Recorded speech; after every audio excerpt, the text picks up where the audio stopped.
اگر ہر بات آپ عقل سے سمجھیں گے تو بہت ساری چیزیں جو آپ کے دماغ میں نہیں آئے گی. مذہب اس کو کہتے ہیں کہ کبھی کبھی عقل کو تنہا بھی چھوڑ دینا چاہیے. مذہب اس کو دیکھو، ایک مثال آپ کو بتا دوں. آپ اسلام کی بہت ساری باتیں عقل کے ترازو پہ تولو گے تو آپ کو سمجھ میں نہیں آئے گی، لیکن انکار کرو گے تو کافر ہو جاؤ گے. جیسے یہ آپ کا کون سا محلہ ہے جی؟ گلشیر نگر ہے. گلشیر نگر میں اگر حافظ رفیق صاحب گلی میں بھاگنے لگے تو آپ حافظ رفیق صاحب کے بارے میں کیا رائے قائم کریں گے؟ یہ کیسا حافظ ہے، یہ بھاگ رہا ہے. حافظ مقصود صاحب بھاگے، کوئی اور نیک شریف آدمی بھاگے تو آپ کیا کہیں گے؟ کیسا آدمی، غیر سنجیدہ آدمی، غیر شریف آدمی، یہ اس کو بھاگنا زیب دیتا ہے. عالم ہے، حافظ ہے، امام ہے، ٹھیک ہے نا. اس کا مطلب شریف آدمی کا بھاگنا آپ کے نزدیک کیا ہے؟ بولو عیب ہے کہ نہیں عیب؟ لیکن یہ گلشیر نگر کی گلی میں شریف آدمی بھاگے تو ہوٹل پہ ڈسکس ہونے لگے وہ بھاگا کیوں، وہ بھاگا کیوں، وہ بھاگا کیوں. لیکن 40-50 ہزار روپے خرچہ کر کے لوگ صرف صفا مروہ کے درمیان بھاگنے کے لیے جاتے ہیں. بولو وہ بھاگتے ہیں کہ نہیں بھاگتے؟ اور یہاں بھاگا تو عیب ہو گیا اور وہاں بھاگا تو ثواب ہو گیا. اب آپ عقل کا گھوڑا دوڑائیں گے، یا اللہ بھاگنا بھی ثواب ہے، یا اللہ بھاگنا بھی ثواب ہے، تو کہیں گے کہ ارے ہر چیز عقل سے مت دیکھ. مذہب تیرا امتحان لیتا ہے کہ تو ہر جگہ عقل کا استعمال کرتا ہے یا کہیں تو یہ کہتا ہے کہ عقل کو میں پیروں تلے کچلتا ہوں.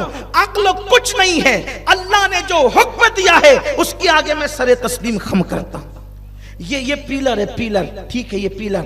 اس کو اگر کوئی امام صاحب پتھر اٹھا کر کے مارے تو آپ کہیں گے امام صاحب ٹھیک تو ہے نا، بیوی سے جھگڑا کر کے یہ غصہ آپ پیلر پہ کیوں اتارتے ہیں؟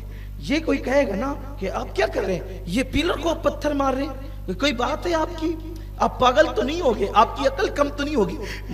گلشیر نگر کے پیلر کو پتھر مارا تو آپ اس سے پوچھیں گے بھئی سب خیر تو ہیں، لیکن مینا کے اندر جو 3 پیلر بنے ہوئے ہیں لوگ اس کو پتھر مارتے ہیں اور وہ کیا کہتے ہیں؟ شیطان کو پتھر مارے. میں کہتا ہوں اللہ کے بندے وہاں شیطان ہے نہیں، اس لیے کہ مینا تو مقام مبارک ہے. مینا تو مقام مبارک ہے. مبارک مقام پہ بولو شیطان کیسے آ سکتا؟ وہاں شیطان کیسے؟ وہاں شیطان ہے نہیں. بس جہاں کبھی آیا تھا ہزاروں سال پہلے اور اس کو جناب ابراہیم نے پتھر مار کے بھگا دیا تھا، اب وہاں شیطان ہے نہیں. اور اگر ہو بھی تو دکھتا نہیں، اور اگر دکھتا بھی تو آپ کہاں بیٹے کو قربان کرنے لے جا رہے، وہ آپ کو روکے گا؟ وہاں روکا تھا، ہزاروں سال پہلے روکا تھا، بھگانے والے نے بھگایا تھا، مارنے والے نے مارا تھا. اب کیوں مارتے ہو؟ تو اللہ کا قانون یہ بتاتا ہے مروہ اس لیے رہا ہوں کہ میں تیری عقل کا امتحان لے رہا ہوں کہ تو عقل کو ترجیح دیتا ہے کہ مذہب کو ترجیح دیتا ہے. بات سمجھ میں آئی؟ تو اس لیے بہت زیادہ عقل مند مت بنو مذہب کے معاملے میں. اللہ کا جو حکم ہے، رسول اللہ کا جو حکم ہے، بزرگوں کا جو طریقہ ہے اس کو اختیار کرو، اس کو مانو. تو اب انسان یہ کہتا ہے کہ بھئی مردہ کوئی فائدہ نہیں دے سکتا، اس کی روح نکل گئی. دیکھو اب دھیان سے سنو، میں اپنی گفتگو تیزی سے آگے بڑھاؤں کیونکہ ٹائم کم ہے اور عنوانات بہت زیادہ دیے گئے ہیں. اب انسان سوچتا ہے بھئی اس کی تو روح نکل گئی، وہ ہل بھی نہیں سکتا، ناک پر سے مکھی بھی نہیں ہٹا سکتا، وہ ہمیں کیسے فائدہ پہنچا سکتا ہے؟ تو میں آپ کو بتاتا ہوں، دیکھو مردہ کیسے فائدہ پہنچاتا ہے.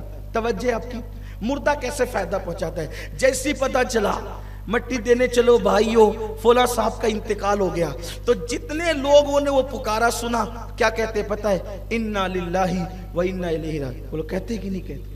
کیا کہتے ہیں؟ آپ نے کیا پڑھا؟ قرآن کی آیت پڑھی. قرآن کی آیت کا ایک حرف پڑھا تو کتنی نیکی ملی؟